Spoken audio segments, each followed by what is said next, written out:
जननीं शारदां देवीं रामकृष्णं जगद्गुरुं पादपद्मे त्वयोश्रित्वा प्रणमामि মুহুর্মুহু। পূজনীয় শ্রীযুক্ত মানদাশঙ্কর দাশগুপ্তের লেখা শ্রী শ্রীমা শারদামণি দেবী গ্রন্থ থেকে পাঠ। পৃষ্ঠা সংখ্যা 63। দক্ষিণেশ্বরের জীবন। যাহা হোক, শ্রী শ্রী মায়ের সাধনার বিষয় আলোচনা করিলে দেখা যায় তিনি দক্ষিণেশ্বরে নিষ্ঠার সহিত শুধু নিয়মিত পূজা জপ ও ধ্যান করিয়াই সিদ্ধিলাভ করিয়াছিলেন। ঠাকুর তাহাকে দীক্ষাদি দিবার জন্য যে সকল মন্ত্র শিখাইয়াছিলেন, মা হয়তো উহার সকল মন্ত্রেই সাধনা করিয়াছিলেন, কিন্তু ইহা সুস্পষ্ট যে তিনি ঠাকুরের ন্যায় কোনো বিরাট অনুষ্ঠান বা বিভিন্ন ধর্মমতে সাধনাদি করেন নাই। তাহা হইলেও আমরা ক্রমে দেখিতে ও বুঝিতে পারিব যে মা ঠাকুরের বিপুল সাধনার সকল অর্জন, সকল সিদ্ধি নিজস্ব করিয়া লইয়াছিলেন। বস্তুত তিনি হইয়াছিলেন ওই সকলেরই মূর্ত বিগ্রহ, জগতের অমূল্য সম্পদ। ইহা কিভাবে সম্ভব হইয়াছিল তাহা কিছুই জানা নাই। তবে এই বিষয়ে কয়েকটি কথা আমাদের মনে জাগে। প্রথমত, আমরা দেখিয়াছি ঠাকুর ষোড়শী পূজার সময়ে তাহার সাধনার সকল ফল মার চরণে অর্পণ করিয়াছিলেন। দ্বিতীয়ত, আমরা দেখিতে পাই যে মা সকল বিষয়েই ঠাকুরকে এমনভাবে অবলম্বন ও অনুসরণ করিয়া চলিতেন যে তিনি তদ্বারা ঠাকুরের সহিত একটা অভিন্ন অস্তিত্বই লাভ করিয়াছিলেন। তৃতীয়ত, আমরা পরে দেখিব মা ও ঠাকুর স্বরূপত সত্যই অভেদ ছিলেন। হয়তো এই সকল বা এই প্রকারের আরও নানা কারণে মা অতি স্বল্পায়াসেই ঠাকুরের সমস্ত সাধন ফলের অধিকারিণী হইয়াছিলেন।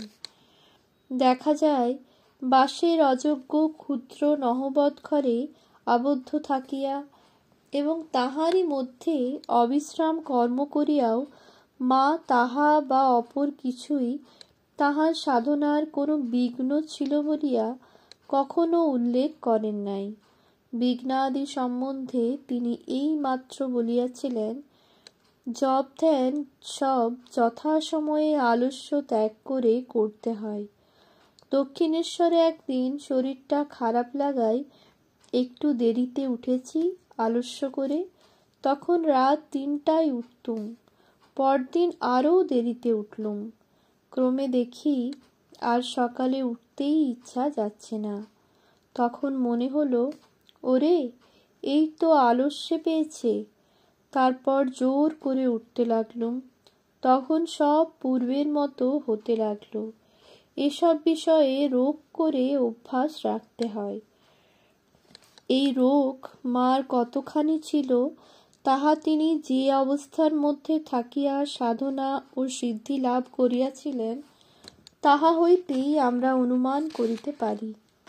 বস্তুত অবিশ্রাম কর্মসাগরে ডুবিয়া থাকিয়াও যে চঞ্চল ও ক্লান্ত মনকে সংহত করিয়া বৎসরের পর বৎসর অব্যাহত গতিতে সাধনা ও সিদ্ধি লাভ করা যায় তাহা কেবল আমরা মায়ের মধ্যেই দেখিতে পাই। এ বিষয়ে তিনি নিঃসন্দেহে শ্রী শ্রী ঠাকুরকেও অতিক্রম করিয়া আছেন। এইখানে ওই প্রকারের আরও একটি কথাও উল্লেখযোগ্য।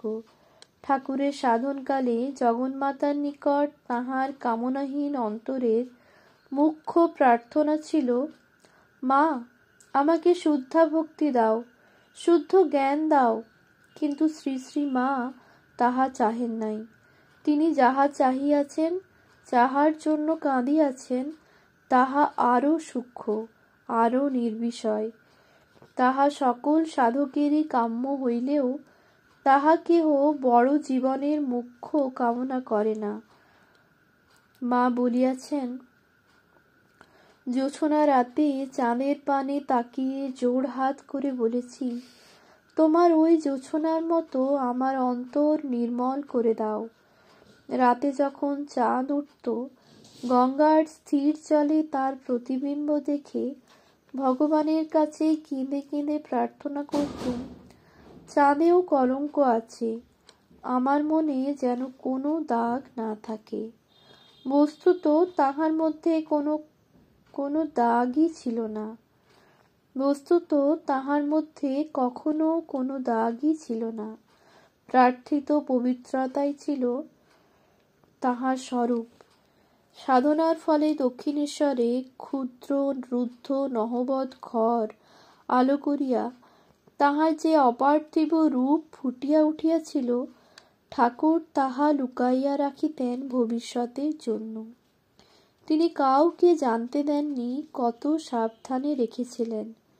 মা একদিন বলেন, জ্ঞান ভক্তি করুণার আধার মায়ের এই পবিত্রতা ঘন ভুবন মোহন রূপ আমরা পরে দেখিতে পাইব।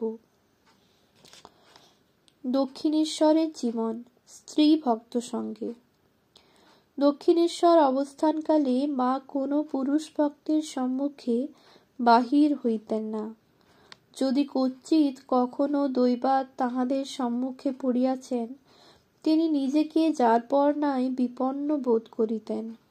এই ধরনের একদিনকার একটি ঘটনা তিনি পরবর্তীকালে এইভাবে বর্ণনা করিয়াছেন।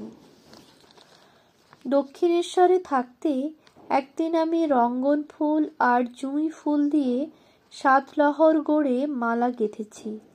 বিকেলবেলা গেঁথে পাথরের বাটিতে জল দিয়ে রাখতেই কুঁড়িগুলি সব ফুটল। মা কালীকে পরাতে পাঠিয়ে দিলুম। গয়না খুলে মাকে ফুলের মালা পরানো হয়েছে। এমন সময় ঠাকুর মাকে দেখতে গিয়েছেন। দেখে একেবারে ভাবে বিভোর। বারবার বলতে লাগলেন, আহা, কালো রঙে কি সুন্দরী মানিয়েছে। জিজ্ঞেস করলেন, কে এমন মালা গেঁথেছে? আমি গেঁথে পাঠিয়েছি একজন বলাতে তিনি বললেন, আহা, তাকে একবার ডেকে নিয়ে এসো গো। মালা পরে মায়ের কি রূপ খুলেছে একবার দেখে যাক। বৃন্দে ঝি গিয়ে আমায় ডেকে নিয়ে এলো। মন্দিরের কাছে আসতেই দেখি বলরামবাবু, সুরেনবাবু এরা সব মায়ের মন্দিরের দিকে আসছেন। আমি তখন কোথায় লুকুই? বৃন্দের আঁচলটি টেনে ঢাকা দিয়ে তার আড়ালে পেছনের সিঁড়ি দিয়ে উঠতে লাগলুম। ওমা, ঠাকুর তা জানতে পেরে বলছেন, ওগো, ওদিক দিয়ে উঠো না, সেদিন এক মেছুনি উঠতে গিয়ে পা পিছলে পড়ে মরেছে, সামনের দিক দিয়েই এসো না। তাঁর ওই কথা শুনে বলরামবাবুরা সরে দাঁড়ালেন। তবে দেখা যায় দক্ষিণেশ্বরে থাকিতেই মা ঠাকুরের 2 জন পুরুষ ভক্তের সহিত কথা বলিতেন। একজন বালক লাটু, পরে স্বামী অদ্ভুতানন্দ, অপরজন বুড়ো গোপাল, পরে স্বামী অদ্বৈতানন্দ। ইহার কারণ মার সাংসারিক প্রয়োজন মিটাইবার জন্য ঠাকুর নিজেই ইহাদের তাহার সঙ্গে পরিচয় করাইয়া দিয়াছিলেন। বুড়ো গোপালকে তিনি কিভাবে উপস্থিত করিয়াছিলেন তাহা জানা যায় না। তবে লাটু মহারাজের পরিচয় কাহিনী একটা প্রসিদ্ধি লাভ করিয়াছে এবং তাহা এখন অনেক পুস্তকে পাওয়া যায়। বিবরণটি এইরূপ। লাটু পঞ্চবটিতে বসিয়া ধ্যান করিতেন। ঠাকুর একদিন ঝাউতলায় যাইবার পথে তাহা দেখিয়া বলেন, ওরে নেটো, যার ধ্যান করছিস সে তো বাসন মেজে আর হাঁড়ি ঠেলে মরছে, তার খবর রাখিস? ইহার অল্প পরেই ঠাকুর একদিন লাটুকে লইয়া মার কাছে যান ও বলেন, এ তোমার সব কাজ করে দেবে। তদবধি লাটু মার বাসন মাজা, বাটনা বাটা, ময়দা মাখা প্রভৃতি কাজ করিয়া দিতেন। আমরা দেখিয়াছি বুড়ো গোপাল মার বাজার করিতেন। তবে ইহারা তাহার কাছে যাইতেন শুধু কাজের সময়ে ও কাজের সম্পর্কে, তাই উহার দ্বারা তাহার নির্জন নহবৎ ঘরের নিঃসঙ্গতা কিছুই দূর হতো না। তাহা মাঝে মাঝে দূর হইত যখন লক্ষ্মী দিদি ও গৌরী মা, গোলাপ মা, যোগেন মা প্রভৃতি ঠাকুরের বিশিষ্ট স্ত্রী ভক্তগণ আসিয়া মার কাছে থাকিতেন। লক্ষ্মী দিদি ছিলেন ঠাকুরের ভাইঝি ও বয়সে মার চাইতে 10 বৎসরের ছোট। লক্ষ্মী দিদির জন্ম সময় 1270 সালের 30 মাঘ বৃহস্পতিবার বেলা 12টা। তাহা হইলেও দেখা যায় তিনি চন্দ্রাদেবীর মৃত্যুর 1876 পূর্ব হইতেই মাঝে মাঝে দক্ষিণেশ্বরে মার কাছে আসিয়া রহিয়াছেন। গৌরীমা প্রভৃতি স্ত্রী ভক্তগণ ক্রমে আসিতে আরম্ভ করেন। ইহাদের মধ্যে গৌরীমাই সম্ভবত সকলের আগে আসেন। তিনি যখন প্রথম দক্ষিণেশ্বরে আসেন 1882-83, তখন ঠাকুর তাহাকে সঙ্গে করিয়া মার কাছে নিয়া বলেন, ওগো ব্রহ্মময়ী, একজন সঙ্গিনী চেয়েছিলে, এই নাও একজন সঙ্গিনী এলো। এই সময়ে গৌরীমার বয়স 25 বৎসর ও মার বয়স 29 বৎসর। গৌরীমা তখন কিছুদিন একক্রমে ও পরে মাঝে মাঝে দক্ষিণেশ্বরে মায়ের কাছে ছিলেন। তিনি ঠাকুরকে পিতৃজ্ঞানে ও মাকে মাতৃজ্ঞানে পূজা করিতেন। জানা যায় তিনি মার আদেশে মাঝে মাঝে ঠাকুরের ঘরে আসিয়া দেখিয়া যাইতেন ঠাকুর কি করিতেছেন, এবং সেখানে তাকে না দেখিলে বাগানের দিকে ও গঙ্গার ধারে খুঁজিয়া দেখিতেন কোথাও ভাবের ঘোরে বেহুঁশ হইয়া পড়িয়া আছেন কিনা। কখনো কখনো তিনি নিজ হস্তে নানা রকম উপাদেয় খাদ্যাদি ঠাকুর যাহা খাইতে ভালোবাসিতেন প্রস্তুত করিয়াও ঠাকুরকে খাওয়াইয়াছেন। গৌরীমা খুব ভালো গান গাহিতে পারিতেন।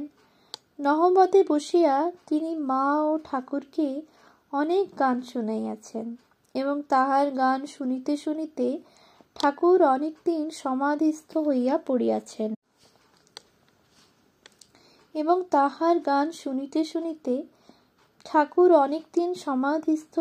পড়িয়াছেন। তবে তিনি ঠাকুরের শিষ্যা হইলেও মার প্রতি তাহার অনুরাগ কিছু অধিক দেখা যাইত। তাই ঠাকুর একদিন নহবতে বসিয়া তাহাকে কৌতুকোচ্ছলে জিজ্ঞাসা করেন, তুই কাকে বেশি ভালোবাসিস? প্রশ্নটির উত্তর গৌরীমা একটি গান গাহিয়া দেন। রায় হতে তুমি বড় নও হে বাঁকা বংশীধারী, লোকের বিপদ হলে ডাকে মধুসূদন বলে, তোমার বিপদ হলে বাঁশিতে বলো রায় কিশোরী। গানটি শুনিয়া মা লজ্জা কুণ্ঠায় গৌরীমার হাত চাপিয়া ধরেন, এবং ঠাকুর হাসিতে হাসিতে সে স্থান হইতে চলিয়া যান। গৌরী মা ছিলেন আবাল্য সন্ন্যাসিনী ও কঠোর তপস্বিনী। শাস্ত্রাদিতেও তাহার বেশ জ্ঞান ছিল। মা তাহাকে গৌরদাসী বলিয়া ডাকিতেন, এবং তাহার সম্বন্ধে তিনি পরবর্তীকালে বলিয়াছেন, যে বড় হয় সে একটিই হয়, তার সঙ্গে অন্যের তুলনা করা হয় না। যেমন গৌরদাসীর মতো কঠোর তপস্যা একালে কারুর ধাতে কুলোবে না, ইত্যাদি। মা তাহাকে খুব ভালোবাসিতেন এবং তাহার সহিত অনেক রঙ্গরসও করিতেন। দক্ষিণেশ্বরের ভাবভক্তির কথাই একদিন বলেন, তখন কত কীর্তন, কত ভাব, এই যে গৌরদাসী, এরই বা কত ভাব হতো। কেবল নিত্যগোপাল নিত্যগোপাল করত। নিত্য কোথায়, নিত্য কোথায়? আমি বলতুম, কে জানে তোর নিত্য কোথায়? দেখগে গঙ্গার ধারে টারে ভাব হয়ে রয়েছে। ঠাকুরের শেষ অসুখ আরম্ভ হইবার পূর্বেই সম্ভবত 1884-85 সনে গৌরীমা তাহার সম্মতিক্রমে তপস্যার্থ বৃন্দাবনের দিকে রওনা হন এবং ঠাকুর নরদেহে থাকিতে আর কলকাতায় ফিরেন নাই। ওম শান্তি শান্তি শান্তি। হরি ওম তৎসৎ। শ্রীরামকৃষ্ণার্পণমস্তু।